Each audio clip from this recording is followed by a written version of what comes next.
the first thing I want to show you guys is this chart right here. Okay. You've heard me talk about the law of diminishing returns. Now, usually I put this into perspective when I'm on Fresh and Fit, or whenever Myron and Fresh are talking to some chick and they get to the point where they've used logic and debate and argument. And as even Robert Greene has said, and I quoted him on Instagram not too long ago, the most anti-seductive form of language is debate. It's argument. It's logical back and forth, kind of like debate club, right? Or it's a debate team, right? Logic and reason. That is like very anti-seductive because it reveals the game. It's not playing the game. It's saying, here's what the game is made of, and here's how it works, and here's the back and forth and the nuts and bolts. As I said, today we're going to be looking under the hood. And so whenever you get to a point of debating, or you get to the point of putting out studies and stats and numbers and data, and you're dealing with people who are unprepared to, generally speaking, you're dealing with people who are unprepared to have a counter argument. And a lot of people just don't like that. They would much rather have an entertaining show. They would much rather have like blood sport. That's why Dr. Phil does what he does, right? I mean, that's why a lot of these other shows are doing what they're doing. But there comes a point of diminishing returns in that entertainment.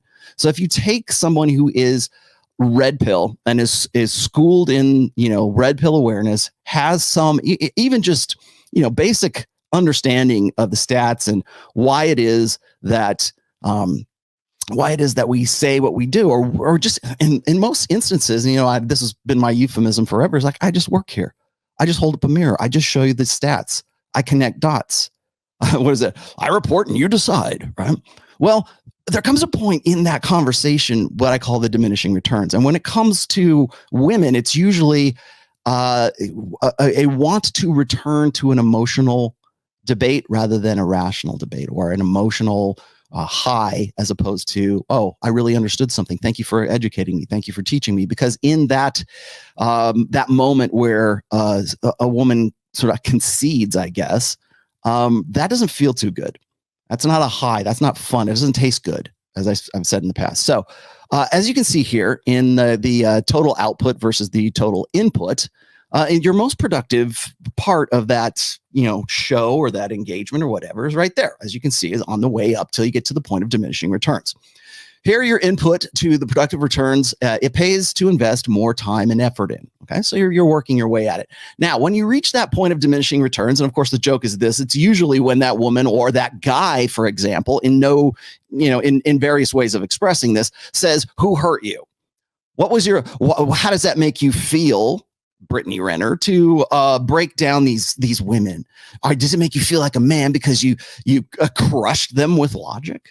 No, that was not the point of the debate or the argument at all. It was meant to educate. But when you're talking to people whose only frame of reference or highest priority is the emotional satisfaction or dissatisfaction, for that matter, in being there and having the discussion in the first place, centers on emotionalism, this is the point of diminishing returns. Usually it's when a woman says, "Who hurt you?" or tries to shame you in such a way because they think that you have some ulterior motive, or you got burned in the past, or you're projecting your beliefs, or whatever it is. The only reason that you're making me feel bad with all of this data, the only reason you're doing that is because you have some sort of personal revenge fantasy, or you have some sort of you've got a point to make. You want to feel vindicated, right? So those are the points of diminishing returns. Now, that's usually, like I said, at the point where a woman says, "Who hurt you?" Now, diminishing returns, each added input beyond that point leads to a decreasing rate of output. It's best to stop somewhere within this phase, the point of diminishing returns. Imagine that. Now, I didn't make this up, by the way. This is a process of debate. This is a process of logic right here. This is not something I just pulled out of my butt here. Now, if you keep going past the point of diminishing returns, which I'm seeing more and more of today, you get to the point of negative returns. Now, the point of maximum yield, right? That's you're not making any more progress. The returns are negligible at best. Now you're getting negative returns. Negative returns never get here. Not only do you not get a return for your effort, you decrease all of your overall output, and it's not worth having had the conversation in the first place. The juice is literally not worth the squeeze once you get to the point of negative returns. So bear that in mind. Put that in your notebooks today, class, because we're going to be coming back to this a lot on this episode today.